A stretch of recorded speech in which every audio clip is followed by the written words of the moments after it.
favor, pegue a sua Bíblia e abra no Salmo 45. Salmo 45.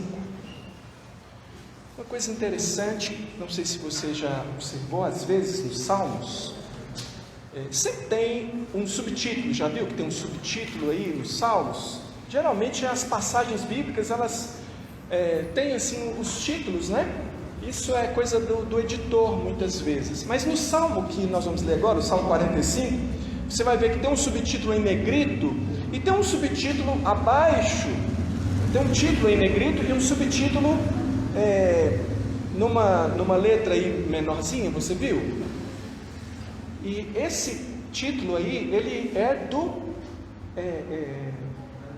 do original. Ele foi escrito pelo autor do Salmo. Esse outro não, esse mais gordinho aí, esse outro aí foi o editor da Bíblia que coloca só para mostrar para a gente o assunto. Mas esse outro aqui de baixo está no texto original. Eu quero ler com você desde esse texto, desde esse título aqui.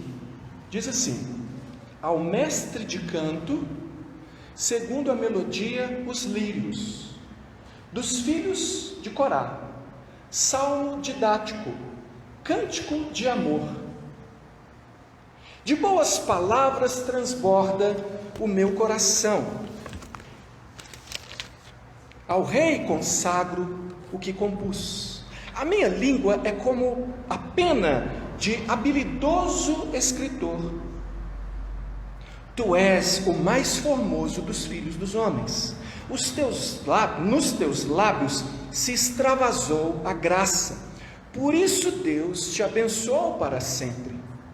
Cinge a espada no teu flanco, herói. Cinge a tua glória e a tua majestade.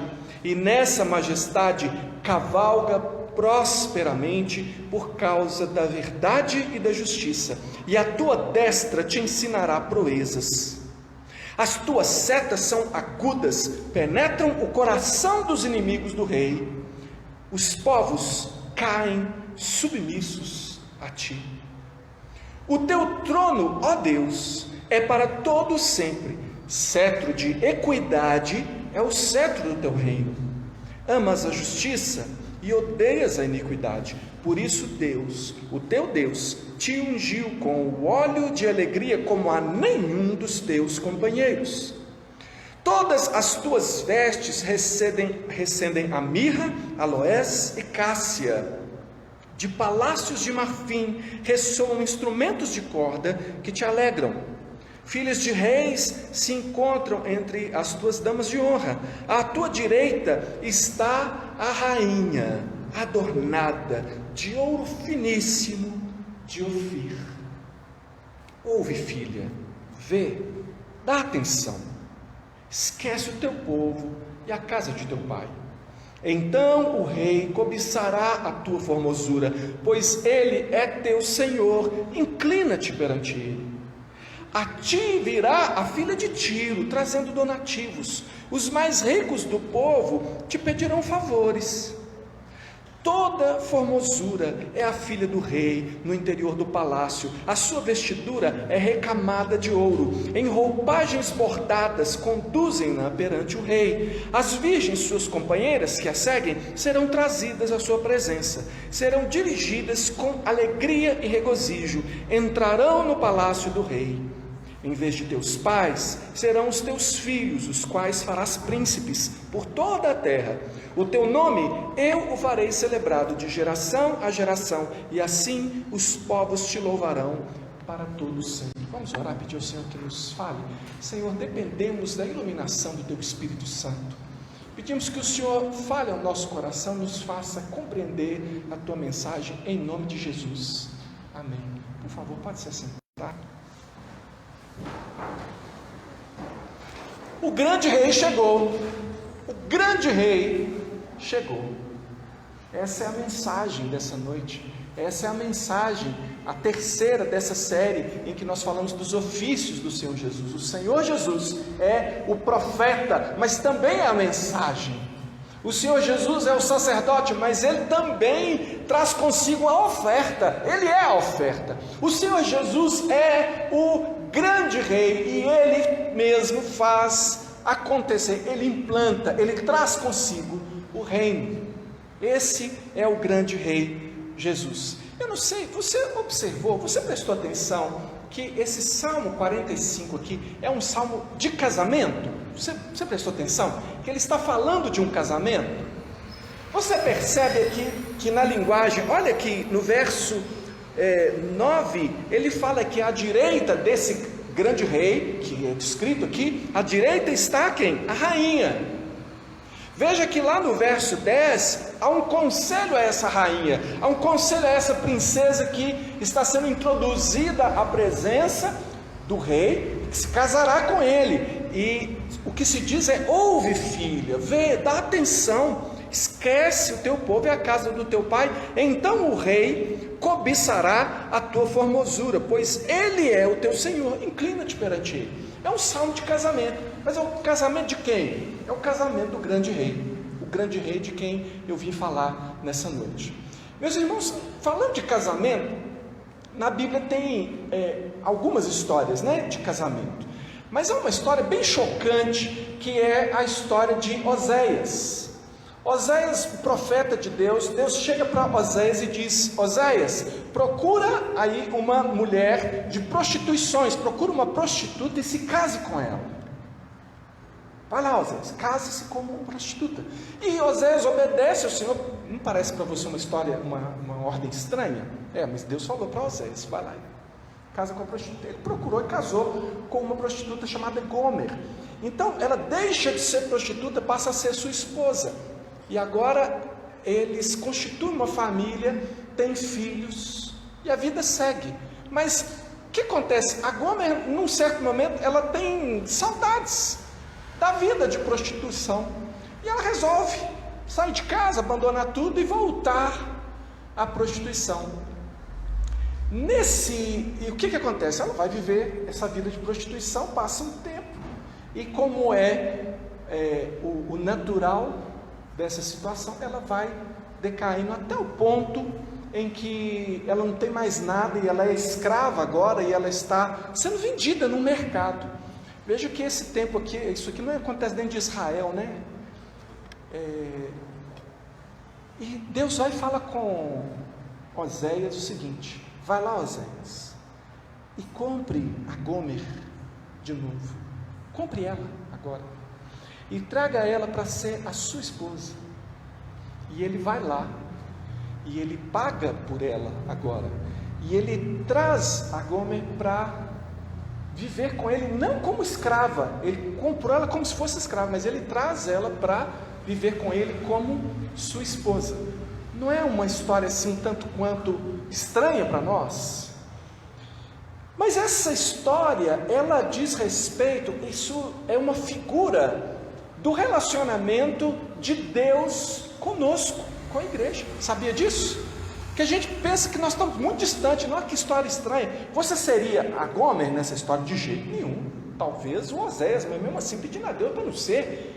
Não, você precisa entender que essa é uma história que ilustra o que o Senhor Deus fez por nós, porque Ele nos chamou, Ele nos salvou, não apenas para sermos dele os seus servos, os seus escravos. Ele nos chamou para a sua intimidade. Ele chama a igreja, e a Bíblia diz muito claramente que a igreja é a noiva de Cristo. E quando nós olhamos para esse salmo de casamento aqui, Salmo 45, nós estamos vendo o casamento do grande rei. Aqui não é o casamento de um rei. Alguns até disseram: isso é o casamento de Salomão. Não, não é o casamento de Salomão, porque a descrição nesse salmo, Salomão está muito longe. Esse salmo, irmãos, é um salmo usado no culto ao Senhor. Veja que um salmo, uma poesia feita para o casamento de Salomão não serviria para o culto a Deus. Outra coisa, aqui há uma expressão muito forte, que é, verso 6, o teu trono, ó Deus, é para todo sempre. Ele está chamando esse grande rei de Deus. Ora, Salomão não poderia jamais preencher essa qualificação. E no Novo Testamento nós vemos que esse texto se refere a Jesus Cristo. Então não temos nenhuma dúvida de que a descrição que nós encontramos nesse salmo é o casamento do grande rei. Ora, o grande rei Jesus casa com quem, irmãos? Casa com a igreja. Então aqui está falando de Jesus e está falando também de nós. Então nós temos que olhar para esse salmo e descobrir o que é que nós podemos aprender a respeito do grande rei. Eu podia vir aqui e descrever para você, a proposta de hoje é essa, né? O grande rei. O grande rei chegou. Chegar aqui e dizer para você: olha, tá vendo aqui, ó, a manjedoura? Nós não estamos aí em tempo de Natal, não tem essas coisas que as pessoas até fazem aí os presépios. Eu até gosto de presépio, né? Mas a questão é que elas olham para aquilo ali e elas têm um relacionamento com aquilo ali que eu não tenho. Elas olham para o presépio e falam assim: ah, o menino Jesus, né? Ah, o menino Jesus nasceu. Não, não nasceu o menino Jesus ainda. O que nós estamos dizendo aqui desde o início dessa série, que quem nasceu foi o profeta, o sumo profeta, o profeta, aquele que é o profeta e a palavra, é ele que nasceu. Quem nasceu ali foi o sacerdote e a oferta pelo nosso pecado, aquele que pagou pelos nossos pecados. E agora estamos dizendo que aquele que nasceu ali é o rei do universo. Esse que há pouco eu dizia para você que governa até os dilúvios, até os elementos aí chamados da natureza, que as pessoas acham que não há ninguém controlando isso, e o Senhor controla todas as coisas. De modo que o que eu quero dizer para você não é só do poder, do poderio e da majestade desse grande rei, mas eu quero que você entenda qual é o seu relacionamento. Se você é igreja de Deus, se você entregou sua vida a Jesus Cristo, eu quero que você entenda o seu relacionamento com o grande rei. E se você não entregou a sua vida ao Senhor Jesus Cristo, se você não o serve, eu quero também que você entenda que relacionamento o grande rei tem com aqueles que são inimigos de Deus. Como que eu e você precisamos ver o grande rei Jesus? Como a noiva vê o noivo, esse noivo aqui, no dia do casamento. A visão, a descrição desse noivo é majestosa. Ela olha para ele e ele é esplêndido. Nós precisamos ver o Senhor assim, esse esplêndido rei, que é o noivo de nós que somos a igreja e é o nosso Salvador. Portanto, o casamento do grande rei é com a sua noiva, a igreja. E o salmista começa apresentando alguma coisa que deveria estar no seu coração. Olha como que ele começa a falar. Como é que é o seu coração quando você fala de Jesus? Porque ele tem uma notícia muito boa para dar, o salmista aqui no Salmo 45. E é tão maravilhosa que ele diz assim: de boas palavras transborda o meu coração. Ele está com o seu coração transbordando de algo maravilhoso. Ele diz: ao rei consagro o que eu compus. A minha língua é como a pena de habilidoso escritor. O que ele está fazendo? Ele está assim, como que exultando pelo que ele tem para dizer, e pelo que nós vamos entender agora. Ele está assim, ele tem uma boa nova de grande alegria, como aquelas boas novas que os anjos trouxeram naquela noite. Está lá em Lucas 2, 10 a 11, que diz: o anjo do Senhor, porém, lhes disse: não temais, eis que vos trago boa nova de grande alegria, que o será para todo o povo. É que hoje vos nasceu na cidade de Davi o Salvador, que é Cristo, o Senhor. E o salmista então tem essas boas novas. Ele diz: eu estou exultando pelo que eu vou dizer.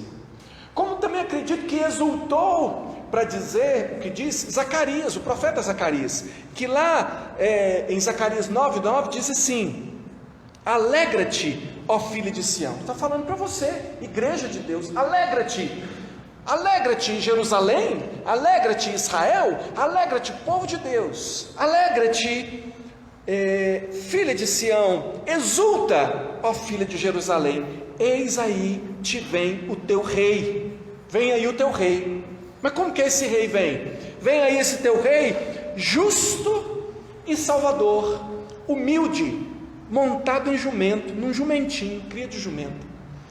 E para nós não faz muito sentido que Jesus está montando em jumentinho. Eu, pelo menos, acho que pensava assim: puxa, que fracasso, né? Que cena meio fraca, né? Eu, por exemplo, imaginava Jesus montando um cavalo poderoso e entrando em Jerusalém com um cortejo maravilhoso, né? Mas ele entra num jumentinho. Por que ele entrou num jumentinho? Você sabe?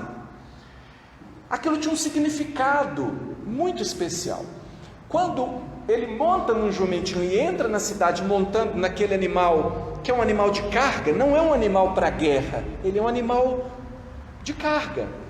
O que Jesus está demonstrando é a sua humildade, a intenção com que ele se aproxima de Jerusalém. Se ele viesse montado num cavalo, ele vinha, a mensagem que ele estaria transmitindo é: eu venho para julgamento de vocês, eu venho para a destruição de vocês, eu venho porque vocês são meus inimigos, eu monto sobre o cavalo e venho até vocês mostrando o meu poder e a minha autoridade. Mas como é que Jesus veio até nós, irmãos? Como é que ele conquistou você? Ele conquistou você pela sua humildade, ele conquistou você porque ele se entregou por você. Ele veio montado num jumentinho e aquilo tinha um significado cultural para eles. O rei montado sobre um jumento é um rei de paz, é um rei que não está pensando em guerra. É assim que o Senhor se aproxima de você. E quando eu descrever como é que o Senhor se aproxima dos seus inimigos, aí vai ficar mais evidente para você como é maravilhoso que o Senhor Jesus tenha vindo até a sua vida em paz e anunciando para você uma mensagem de salvação e não de perdição, que Ele tenha vindo a você propor vida e não morte. Isso é maravilhoso. Então, o Rei Jesus vem dessa maneira. Não tem como a gente não ficar feliz, não é? Não tem como não ficar transbordante como o salmista aqui. E o salmista diz assim: tu és o mais formoso entre todos os homens. Tu és o mais formoso entre todos os homens. Se esse salmo fala de Jesus, irmãos, você tem uma coisa que Jesus não era bonito, sabia? Isaías diz que Jesus não era bonito. Isaías 53, 2-3 diz: porque foi subindo como um renovo perante ele, e como raiz de uma terra seca, não tinha aparência nem formosura.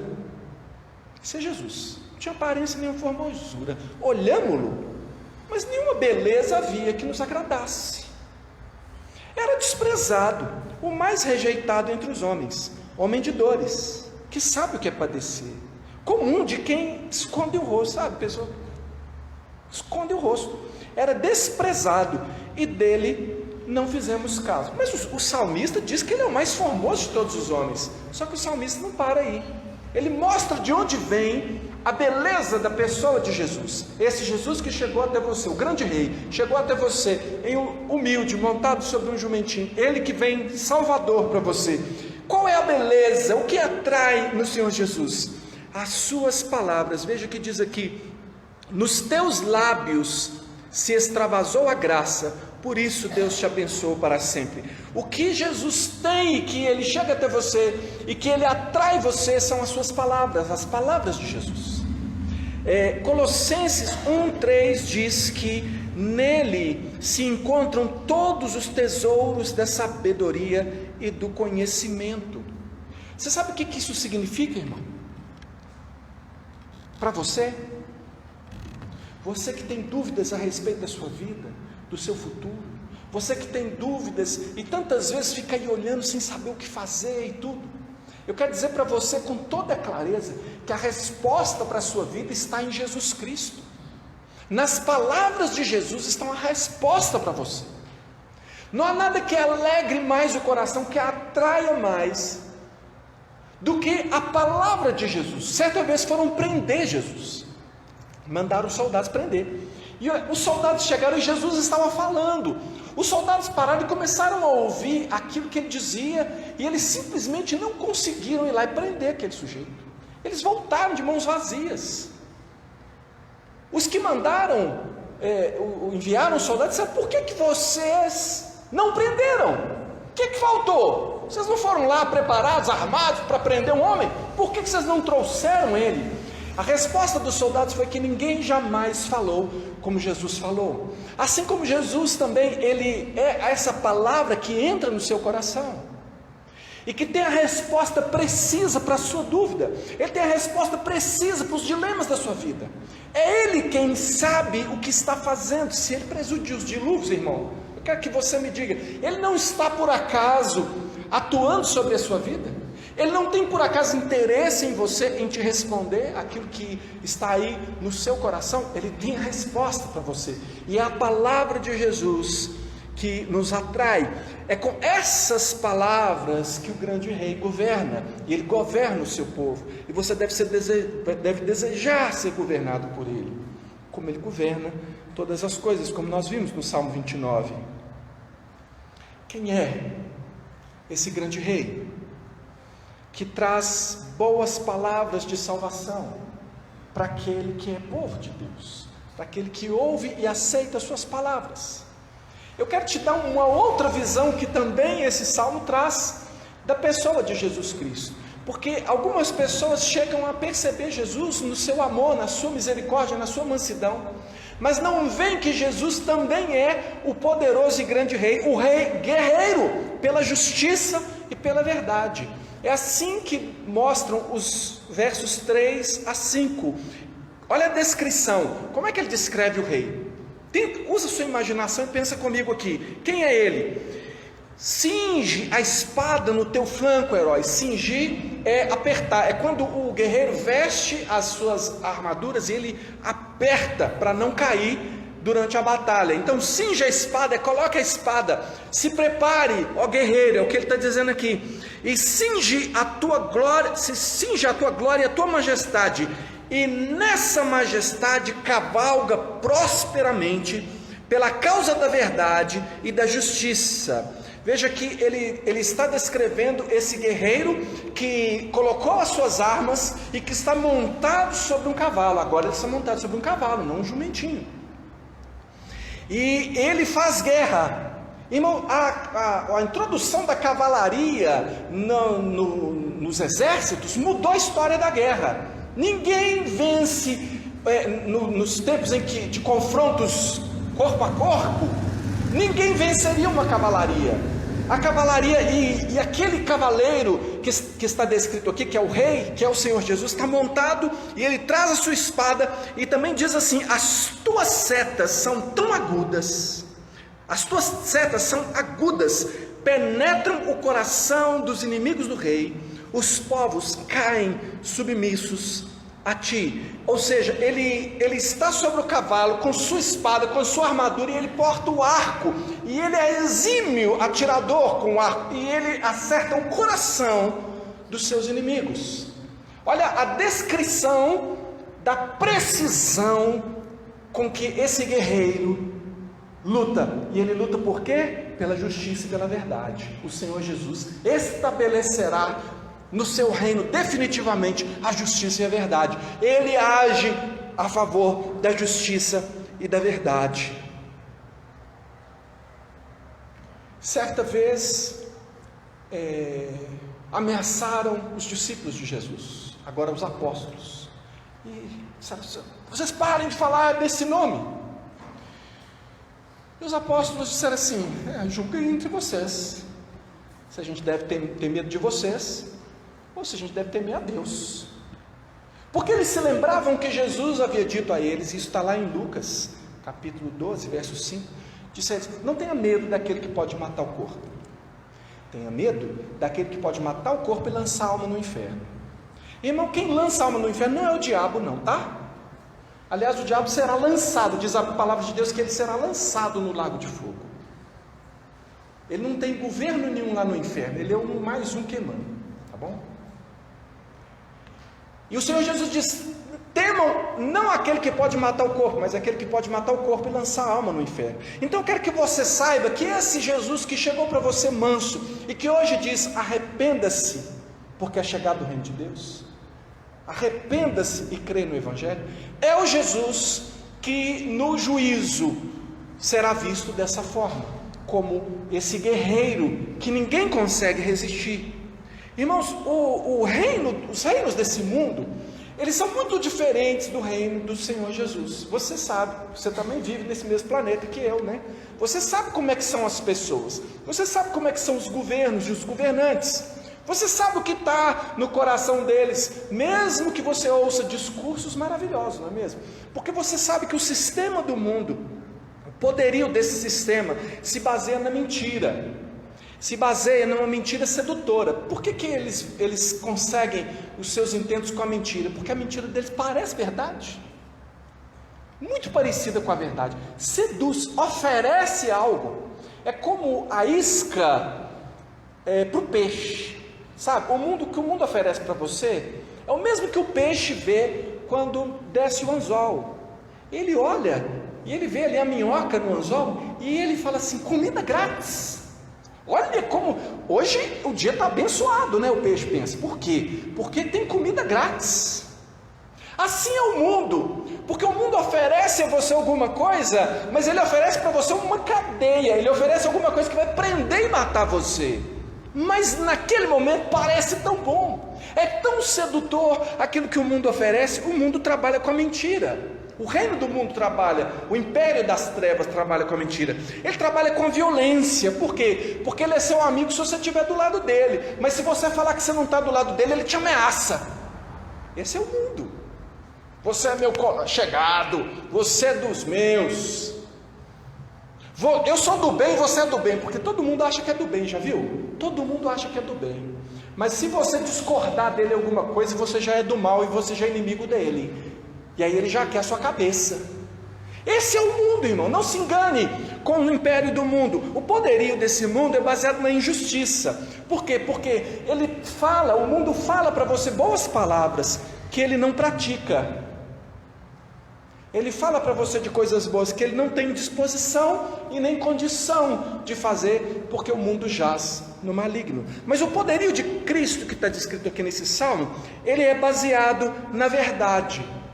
Mas a verdade às vezes é inconveniente. Porque eu tenho que chegar aqui para você, irmão, e dizer assim, o que é pecado? E que se você não abandonar o pecado, isso vai destruir sua vida. Isso é chato. É chato de ouvir. É chato de ouvir que se você não crer em Jesus como seu Senhor e Salvador, se você não tomar sua cruz e o seguir, você vai para o inferno. É uma verdade inconveniente. Quem aguenta ficar ouvindo um negócio desse? E depois que uma multidão tinha comido bastante pão que Jesus tinha multiplicado, eles queriam continuar seguindo Jesus por causa do pão. E Jesus começou a dizer umas verdades para eles. Falou: vocês têm que comer da minha carne e beber do meu sangue. Vocês estão aqui por causa de pão que perece, pão que você come hoje, amanhã você está com fome de novo. Você tem que saber que existe um pão que você precisa comer, que vocês não estão a fim de comer não, que eu conheço vocês. E eles começaram a discutir com Jesus, foi todo mundo embora. Por quê? Porque a verdade de Jesus é inconveniente. É por isso que a igreja não é cheia, irmão. Às vezes a gente pode conseguir encher um estádio, encher uma igreja, alguma coisa, dependendo do que você fala. Mas quando você fala contra o pecado, quando você fala que tem que abandonar o pecado, que não adianta só falar eu aceito Jesus, sem mudar de vida fora daqui do ambiente da igreja. Se você persiste em pregar isso, esvazia de novo. Esvazia de novo. Irmãos, a verdade é a verdade, apesar de inconveniente, e é nela que está montado. Veja que ele está montado sobre isso. A mansidão é onde se estabelece o poderio de Cristo. Mas veja que a mansidão de Cristo é aquela misericórdia poderosa. É tão fantástico pensar nisso, porque é como o Senhor Jesus atua na nossa vida. Essa misericórdia poderosa, ela não é que Jesus, na mansidão de Jesus não é besta. Jesus não é aquela. Tem gente que acha que Jesus é uma figurinha meio assim, sabe? Ai, vinde a mim. Jesus, irmãos, entendam o tom da voz do Senhor: vinde a mim, todos que estáis cansados e sobrecarregados, e eu vos aliviarei. A misericórdia do Senhor é atuante. A misericórdia do Senhor é que Ele não está inerte na sua vida. Muitas pessoas dizem assim: venha até Jesus. Irmão, se eu tivesse que ter ido a Jesus, eu estava no inferno. Foi Jesus quem me buscou, foi Jesus que foi atrás de mim, é Jesus quem, por meio do Espírito Santo, me convence do pecado, da justiça e do juízo. O que você está fazendo aqui hoje à noite, irmão? Você está aqui por acaso, porque aqui é uma grande atração? Porque é assim, você veio aqui para ver um show? Não, você veio ouvir essa verdade inconveniente, mas também para ter um relacionamento com esse Deus misericordioso e poderoso que pegou e falou: vem cá, eu vou salvar você, eu estou na sua vida. A misericórdia dele é ativa. Esse é Jesus. E olha, também está firmado o reino dele sobre a justiça. E a nossa justiça é aquele negócio, né? Bateu, levou, assim que a gente acha que justiça é. Olha como que é a justiça do nosso Deus. A justiça do nosso Deus tem duas faces. Ela tem essa face que é chamada de justiça atributiva. O que é justiça atributiva? É quando ele olha para você, pecador, para mim, pecador, mas que pela ação do Espírito Santo fomos convencidos do nosso pecado, que nos arrependemos do pecado. Ele olha para nós, que cremos em Jesus, e ele pega a justiça de Cristo e atribui ela a você. Atributivo. Você não é justo, você é justificado. Essa é a justiça. Porque se fosse a justiça do bateu, levou, a gente já tinha dançado na presença de Deus. O Senhor ia passar o cerol em todo mundo. O que ele vem, a justiça dele é que ele levou sobre si as nossas dores. O castigo que nos traz a paz estava sobre ele. Essa é a justiça em que ele pega o seu pecado, ele pega a sua dor, ele pega a sua condenação e ele atrai tudo para si naquela cruz. Essa é a justiça atributiva do Senhor Jesus. Mas existe a justiça vindicativa de Jesus. Esse vindicativo está meio ligado à palavra vingança, mas não a vingança humana, a vingança de Deus, que é na medida. Ele também, aqueles que resistem à sua palavra, aqueles que são chamados inimigos de Deus, a pessoa pode falar: não sou inimigo de Deus não, mas Deus diz que aquele que não se submete a Cristo, aquele que não se submete ao governo de Cristo, é inimigo de Deus. Você pode ficar aí falando: não sou, mas não adianta nada, Deus está falando que é, não adianta nada o que você está dizendo. Você tem que parar e prestar atenção. Peraí, se fosse eu e o Roberto conversando, o Roberto podia falar que é e que não é, e ficava aqui um debate entre duas pessoas. Um pode estar certo, o outro está errado. Às vezes até os dois podem estar errados. Mas quando nós estamos numa conversa com Deus, e Deus diz que se você não se submeter ao governo de Cristo, você é inimigo de Deus, não tem conversa, não tem diálogo, não tem disputa, porque o que Deus fala é porque é. E aquele que não se entrega a Cristo, um dia o verá, não na cruz, o verá na sua glória, como esse guerreiro que eu descrevi aqui. E ele não erra quando ele atira a sua seta. Então, tudo isso é o reino do Senhor. Eu quero perguntar para você qual é o seu padrão, porque você está dentro de um reino. Ou você está sendo governado pelo Senhor Jesus, ou você está sendo governado pelo mundo. Não se engane. E o padrão será que a mentira tem lugar na sua vida? Você está guiando a sua vida pela mentira? Você aceita a mentira em certas áreas da sua vida? Esse padrão é do império das trevas. Você é alguém que usa de violência, porque se não for do seu jeito, você vai usar de violência. Você só é amigo dos que concordam com você. Você é uma pessoa que se impõe nas situações, ao invés de procurar o que é a vontade do Senhor. Como é que você deve se postar naquela situação? Se você é essa pessoa assim, precisa prestar atenção. Há uma advertência para a igreja. Eu vou falar dela já aqui, porque eu nem estou falando que você seja um perdido não, mas talvez você está meio equivocado de que reino você faz parte. Como os discípulos que um dia disseram a Jesus: Senhor, quer que a gente peça fogo do céu para consumir essa cidade que não aceitou o Senhor? E Jesus disse: vocês não sabem de que espírito vocês são? Talvez você não saiba de que espírito você é. Se o seu padrão é um padrão de injustiça e de egoísmo, não é o padrão do reino. E o reino do mundo, irmãos, os reinos desse mundo vão cair. Acredite ou não, vão cair.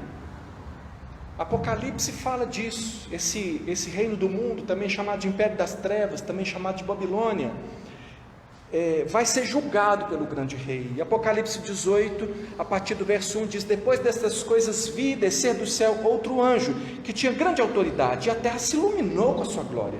Então exclamou com potente voz, dizendo: caiu a grande Babilônia, e se tornou morada de demônios, covil de toda espécie de espírito imundo, e esconderijo de todo gênero de ave imunda e detestável, pois todas as nações têm bebido do vinho do furor da sua prostituição, com ela se prostituíram os reis da terra, também os mercadores da terra se enriqueceram às custas da sua luxúria.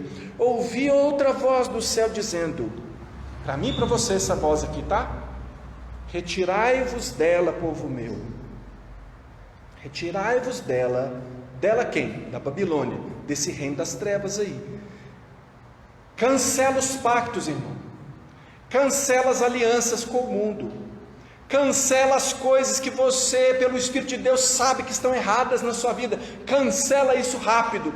Porque por mais que esteja dando certo de uma certa maneira, esse governo do mundo, esses esquemas do mundo, isso vai cair e vai puxar consigo aqueles que tiverem aliança com ele. Olha aqui o que está dizendo, retirai-vos dela, povo meu. Por que, Senhor, que eu devo me retirar? Para não serdes cúmplices em seus pecados e para não participardes dos seus flagelos, porque os flagelos que vão vir, o mal que virá, por esse grande rei que é vingador, atingirá todos aqueles que têm aliança com Babilônia. Esse é o rei, o grande rei poderoso que nós anunciamos. O rei também, irmãos, que estabelece um reino de equidade. O que ele vem fazer? Como é que é o reino do qual você é súdito? O que ele quer fazer através da sua vida? Equidade. Sabe o que é equidade? Está aí nos versos 6 a 8. Equidade é o cetro do seu reino. Ou seja, o poder do seu reino é... O cetro é o poder, né? O poder do seu reino é igualdade. Olha como que ele age. O reino de Deus é um reino de igualdade. E é interessante porque o mundo mentirosamente fala muito de igualdade. O mundo hoje em dia só fala de igualdade, já viu? Igualdade. Mas é mentira. É o mundo das mentiras do socialista de iPhone. Já viu isso? Sou socialista, eu acho que tem que dividir tudo para todo mundo igual. Bolsa Chanel, iPhone 12. Mas e você? Não, divide o dos outros. Eu estou aqui para representar. Me conta outra. Aí os ricos exploradores que dizem que são a favor do povo, do outro lado. Não, porque a solução do mundo é o capitalismo. Nada de socialismo não, gente. O capitalismo que é de Deus, irmão. Está mais para capitalismo do que para capitalismo. Irmãos, as propostas do mundo são todas falsas. Você que está acreditando aí que é uma linha política, é um pensamento aí humano. Irmãos, todos esses pensamentos aí acreditam no homem. Já viu isso? Tanto o socialismo acredita na distribuição, que os homens vão ser bonzinhos no final, vão distribuir tudo, vão ser todo mundo amigo uns dos outros. Eu não sei em que planeta, com esses seres humanos que estão aqui, caídos, pecadores, egoístas que tem aqui nesse planeta, não conheço. A Revolução Russa foi em 1917, nós já tem mais de 100 anos. Veja se é isso que acontece lá na Rússia. Veja se é isso que acontece lá na China. Agora, o capitalismo também da mesma forma. É o ser humano com a sua produção ali, fazendo acontecer o bem-estar social. Bem-estar social para os seus. É a lei da selva. É cada um por si. Então não existe na proposta dos homens um reino de paz e de igualdade. Não existe, nunca existiu na face da terra, desde Gênesis. Agora, Cristo estabelece, e eu vou te mostrar como que ele faz. O reino de Cristo é esse reino de equidade. Só ele que faz. Como é que ele faz? Veja que aqui diz assim: Deus, o teu Deus te ungiu. Você lembra da unção de Jesus? Lembra quando Jesus começou o ministério dele? Ele foi batizado, não foi? João Batista até falou: não, eu não posso te batizar, eu que tinha que ser batizado. Não, batiza aí. E aí veio sobre ele o quê? Como pomba? O Espírito Santo. A unção dele, a unção dos reis era óleo, que simbolizava o Espírito. Sobre Jesus vem o Espírito.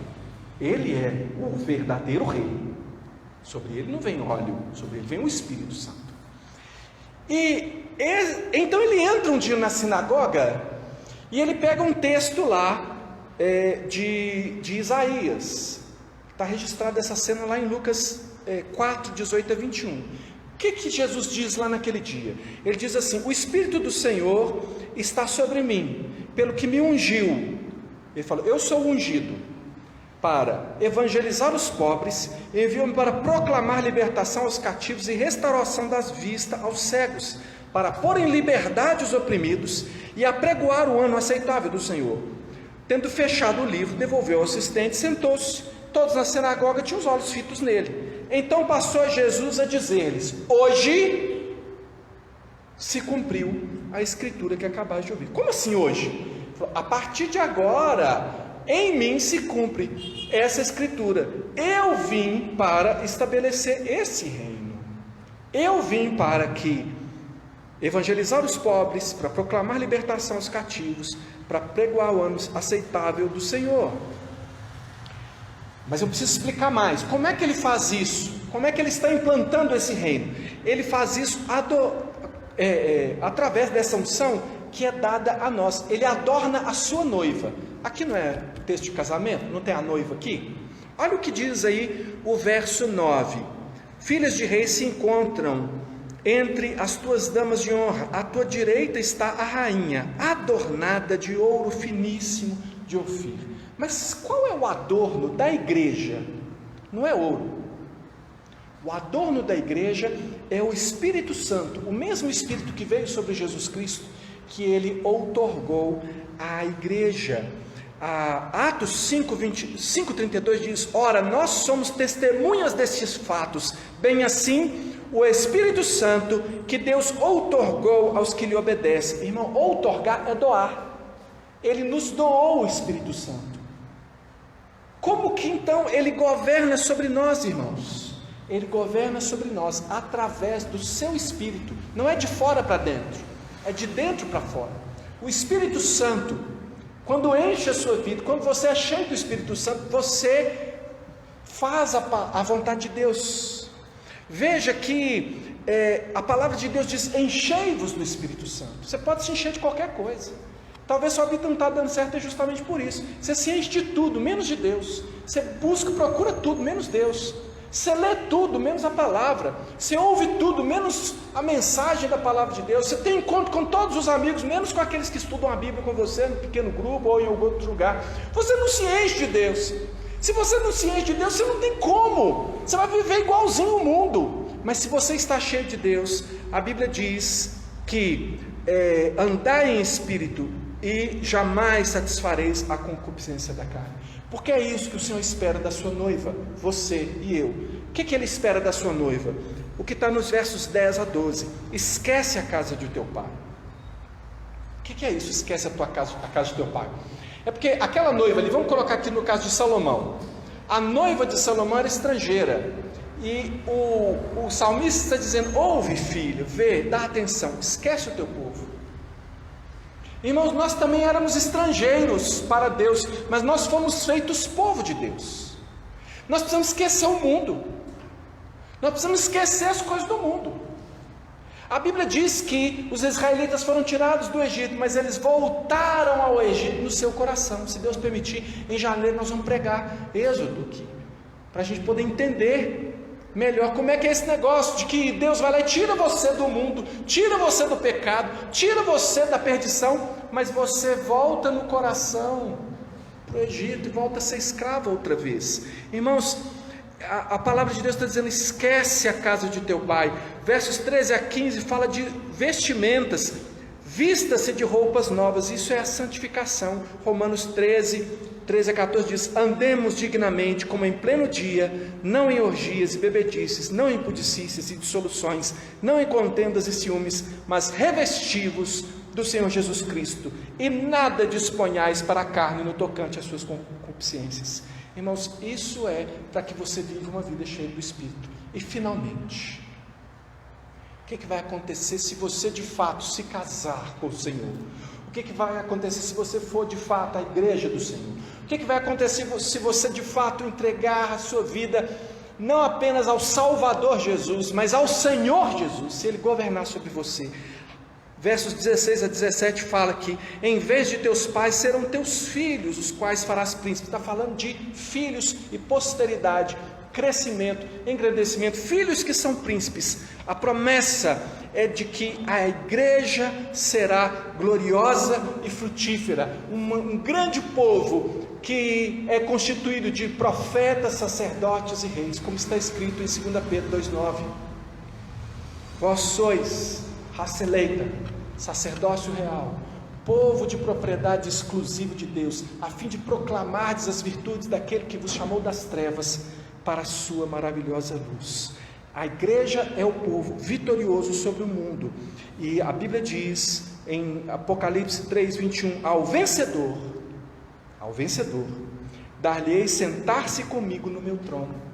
Vai reinar com Deus, a sentar-se comigo no meu trono, assim como também eu venci e me sentei com meu Pai no seu trono. Então, irmãos, nós precisamos orar, pensando nessas coisas. O reino de Deus já chegou, o grande rei chegou, já começou. Esse reino em que as leis são escritas no seu coração e não na pedra, nem no papel. Se tiver no papel, irmão, não resolve sua vida.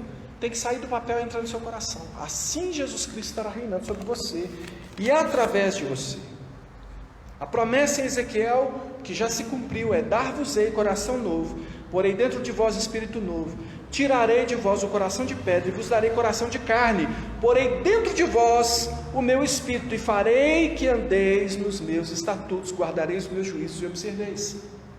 Se tem rei, tem reino, irmão, e esse reino tem súditos, somos nós.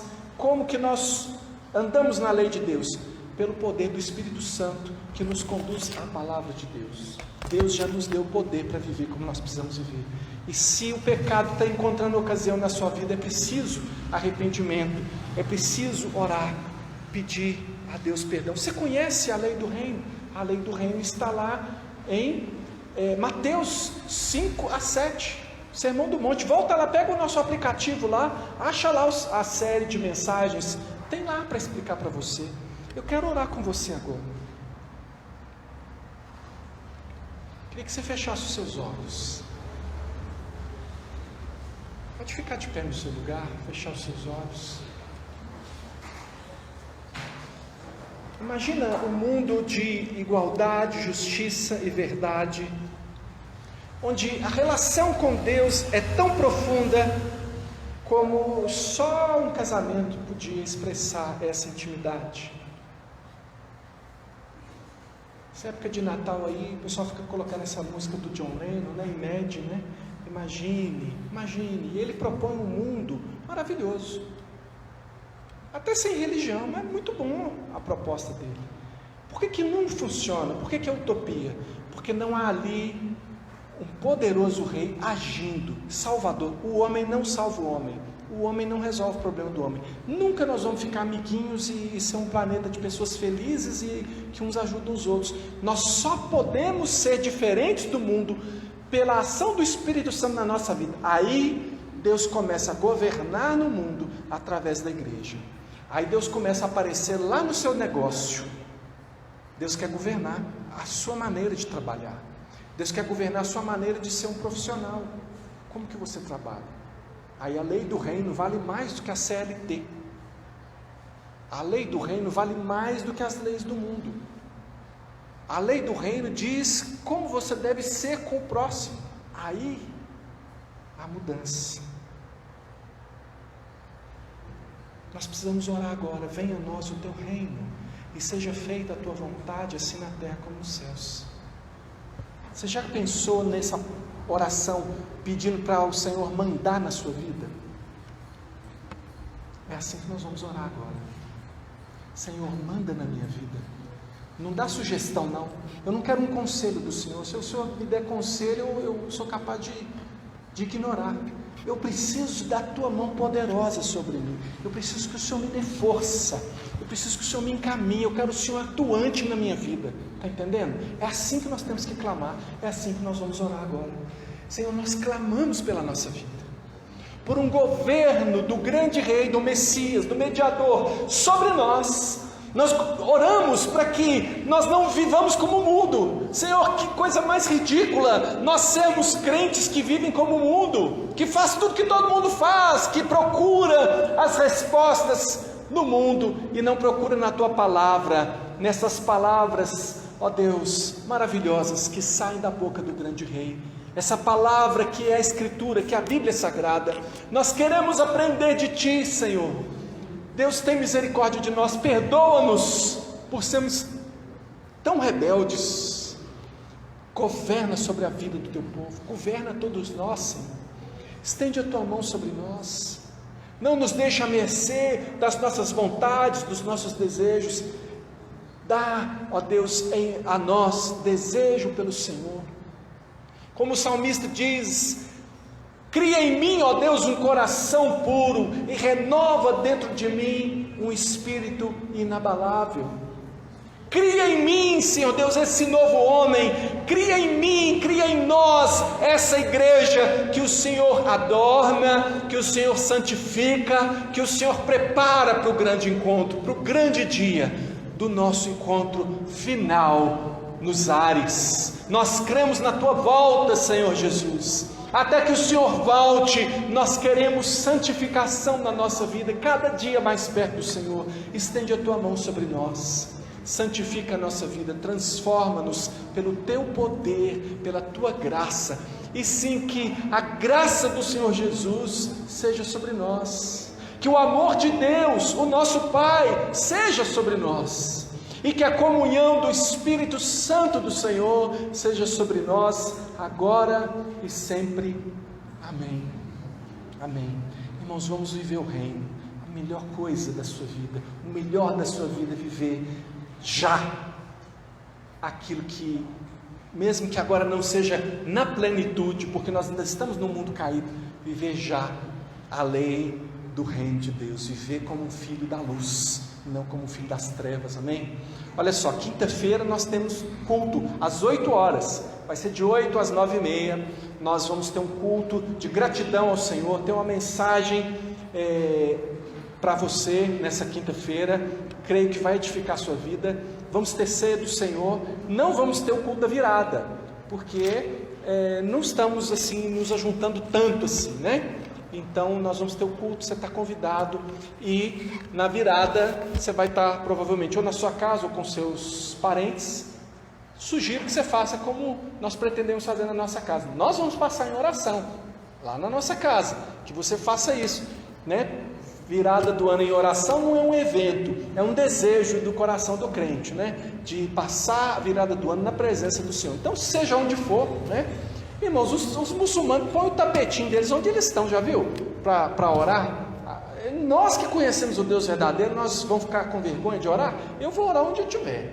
Vou estar na minha casa, provavelmente. Mas se eu estivesse no meio da rua, eu ia querer orar também. Não estou nem aí, você está? Estou nem aí, irmão. Deus te abençoe, viu? Em nome de Jesus, tenha uma semana cheia da graça e da presença de Deus.